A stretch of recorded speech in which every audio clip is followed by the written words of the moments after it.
Halo semuanya, pertama-tama gue pengen ucapin selamat Natal dan Tahun Baru ya dimanapun kalian berada. Kali ini gue pengen ngelakuin sesuatu yang beda. Gue mau kasih kalian sebuah list yang berisi beberapa film yang mungkin bisa dibilang rekomendasi lah ya buat kalian tonton gitu. Dan di video ini gue bakal ngebahas tentang 5 film pilihan kita yang vibes-nya cocok banget buat ditonton saat libur Natal dan Tahun Baru. Oh ya, di list ini tuh mungkin ada beberapa film yang kalian pertanyakan ya, kayak emang ini film Natal ya? Perasaan temanya bukan Natal deh. Which is understandable karena memang beberapa film ini gak menekankan tema Natal atau pesan Natal atau apapun itu ya. Dan juga bukan yang mungkin lo pilih untuk nonton bareng keluarga, tapi latarnya itu saat-saat Natal ya, dan Tahun Baru juga. Dan gue rasa film-film ini bisa nge-capture suasananya dengan sangat baik. Meski gak secara eksplisit mereka merupakan film konvensional Natal gitu. By the way, video ini bakal ada spoilersnya ya. Jadi kalau kalian gak mau kena spoilers, mendingan jangan nonton video ini dulu. Tapi tenang aja, film-filmnya bakal gue taruh di description video ini buat kalian yang masih penasaran, atau kalian bisa cek ke Instagram kita karena di situ kita juga ngepost versi Instagramnya. Oke, langsung aja yuk kita bahas Woodcock TV's Holiday Season Favorites.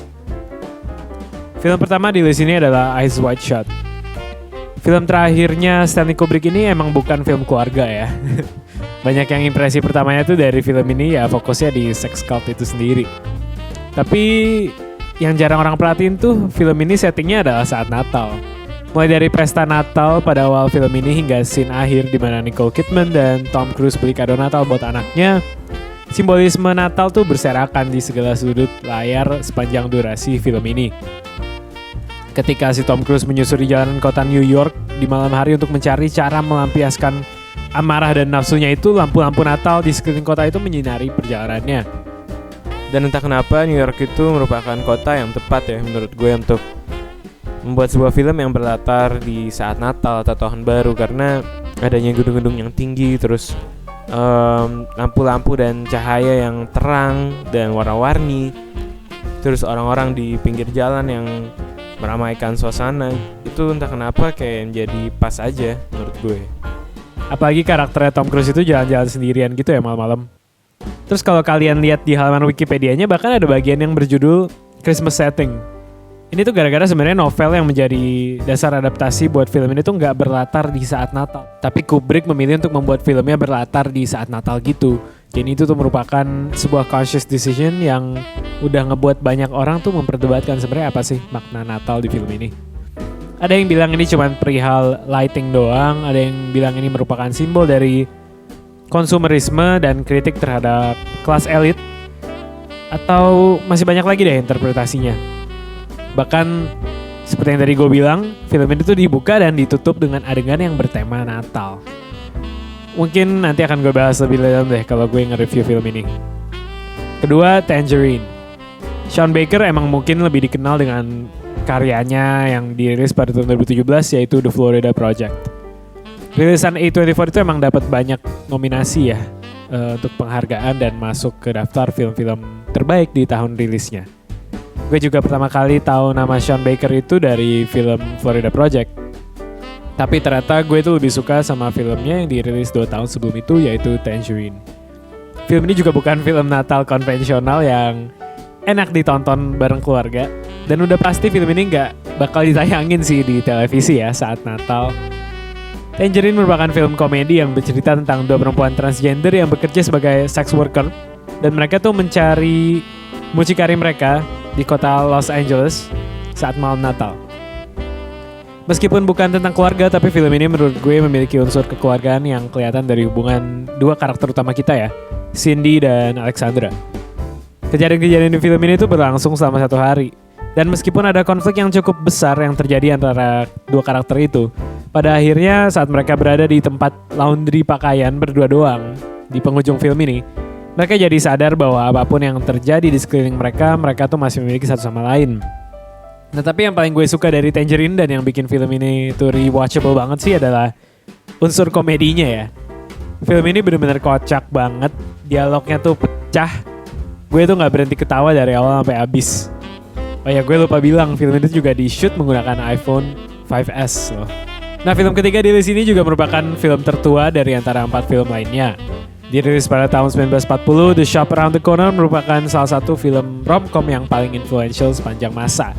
Film ini disutradarai oleh Ernst Lubitsch dan dibintangi oleh Jimmy Stewart, yang udah pernah gue bahas di review gue sebelumnya untuk film It's a Wonderful Life, yang kebetulan juga merupakan film Natal ya. Nah, gue baru nonton film ini sekali doang, jadi gue minta maaf kalau ada yang salah ngomongnya. Tapi gue langsung suka banget sama film ini ya. Gue suka kisah cinta antara karakter Jimmy Stewart, si Alfred itu, dengan Clara. Yang tadinya musuhan dan selalu berantem, tahu-tahu menjalin hubungan dengan cara yang unexpected dan lucu.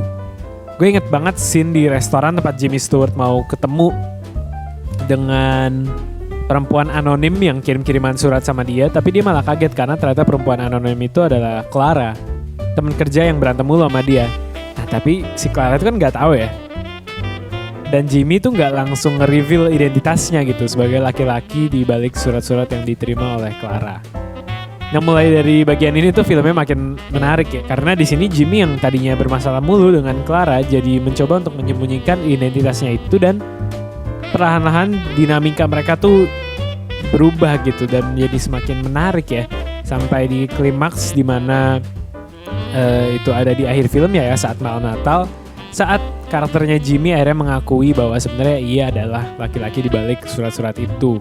Dan momen ini tuh terasa sangat satisfying dan heartwarming, meskipun kedengarannya sih cheesy banget ya dari apa yang sering gue bahas gitu di film ini. Tapi performance Jimmy Stewart ikonik banget, skripnya keren, lucu, dan gue yakin film ini juga menjadi template untuk banyak film-film romcom yang dibuat setelahnya. Dan gue rasa The Shop Around the Corner berhasil mengcapture suasana Natal dengan menambah kehangatan dari romansa antara Alfred dan Clara. Selanjutnya, sebuah film yang berasal dari negara Korea, Microhabitat.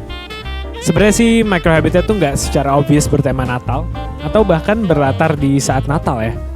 Lebih tepatnya cerita di film ini tuh latarnya di penghujung tahun. Mungkin ini nggak terlalu sering dibahas orang ya, tapi latarnya ini penting karena di sini tuh pas tahun baru, pas Miso lagi pengen beli rokok, tiba-tiba harga rokoknya itu langsung naik, dan inilah yang memicu kejadian-kejadian yang terjadi di film ini. Nah, film ini tuh gue masukin list ini karena gue tahu nggak semua orang itu cukup beruntung untuk bisa ngerasain yang namanya keluarga atau kasih sayang dari seorang kekasih di saat Natal ataupun Tahun Baru. Gue yakin beberapa orang dari kita melewati musim liburan ini sendirian tanpa ada yang menemani. Dan gue rasa nggak ada film yang lebih baik dalam menggambarkan perasaan ini daripada Microhabitat. Sebuah film yang sedih, mengharukan, tapi juga memberikan harapan buat gue. Emang kadang kita tuh gak bisa selalu bergantung pada orang lain, gak bisa selalu berharap dengan orang lain, gak bisa mengandalkan orang lain, dan apa yang kita punya hanyalah ya diri kita sendiri, dan mungkin juga rokok dan whisky seperti Miso di film ini ya. Dan gue belajar untuk mencukupkan diri gue dengan itu. Di sini di sepanjang film ini kita ngeliat Miso tuh pindah-pindah tempat, ketemu teman-teman lamanya, tapi gak ada yang bisa benar-benar nerima dia. Semua tuh udah punya kesibukan sendiri, udah punya hidup sendiri. Yang dia miliki tinggal rokok, alkohol, dan pacarnya. Tapi yang sedihnya pacarnya pun harus meninggalkan dia. Dan yang paling gue suka dari film ini adalah bahwa Miso tuh menunjukkan bahwa dia bisa kok hidup sendiri. Meskipun semua orang udah ninggalin dia, tapi dia tetap bisa nikmatin waktu-waktunya dengan sendirian, bahkan di akhir tahun itu. Dan entah kenapa kehidupan Miso itu memberikan gue harapan untuk menghadapi kehidupan gue sendiri. Nah, film terakhir di list ini merupakan salah satu film terakhir dari sutradara legendaris asal Swedia, Ingmar Bergman, yaitu adalah Fanny and Alexander. Sebenarnya karya ini tuh merupakan miniseries berdurasi sekitar 300 menit yang dibagi menjadi 4 bagian dan ditujukan untuk diputar di televisi di Swedia. Tapi di sini ada sebuah theatrical cut yang berdurasi 180 menit. Dan film ini tuh bergenre drama fantasi dan bercerita tentang keluarga Ekdal, sebuah keluarga yang menjalani suatu teater di Swedia pada awal abad ke-20, tapi khususnya lagi itu lebih fokus terhadap anak-anak yang bernama Fanny dan Alexander. Tapi sih sebenarnya film ini nggak sepenuhnya berlatar saat Natal atau Tahun Baru, karena emang hanya part pertamanya doang yang ada perayaan Natalnya. Tapi bagi gue itu udah cukup ya untuk memberikan suasana Natal yang berasa di sepanjang filmnya. Dan gue suka bagaimana film ini tuh sebagian besar diceritakan melalui perspektif Alexander. Dan memang anak kecil tuh memiliki peranan yang penting di film ini. Bergman pengen menunjukkan perbedaan antara bagaimana anak-anak itu mengexperience dunia dengan orang dewasa. Ia juga mengajak kita melihat kehidupan dari mata anak kecil, lebih tepatnya Alexander dan juga Fanny. Tapi Fanny dikit doang sih sebenarnya. Apalagi biasanya tuh Natal merupakan waktu yang lebih spesial ya buat anak-anak daripada orang tua. Nah, part 1 dari film ini merupakan salah satu bagian yang favorit gue banget karena di sini gue suka banget dengan scene makan malam dan pesta Natal di rumah keluarga Ekdal itu. Nah, scene itu tuh ngegambarin banget ya suasana kumpul-kumpul keluarga saat Natal. Rame, banyak makanan, orang-orang pada ngobrol, asik sendiri. Meskipun abis itu latarnya udah pindah ke waktu yang lain. Tapi bagi gue, Fanny and Alexander merupakan film Natal keluarga dan coming of age juga ya, yang memberikan kehangatan saat gue tonton dari awal sampai habis. Bahkan di sini ada juga elemen fantasi ya yang kental. Nah, aduh, ngebayangin adegan pesta Natalnya itu udah bikin gue pengen nonton filmnya lagi ya. Jadi itu adalah 5 film pilihan Woodcock untuk menemani lo di masa-masa liburan akhir tahun ini, dari Natal menuju tahun baru. Semoga list ini bisa bermanfaat ya bagi kalian baik sekarang maupun di masa depan. Nah, sekarang giliran kalian nih, kasih tahu dong film-film apa yang kalian suka tonton menjelang Natal dan tahun baru di kolom komentar ya. Mungkin itu aja untuk video kali ini. Gue mau mengucapkan selamat Natal bagi yang merayakan, selamat tahun baru juga, and happy holidays.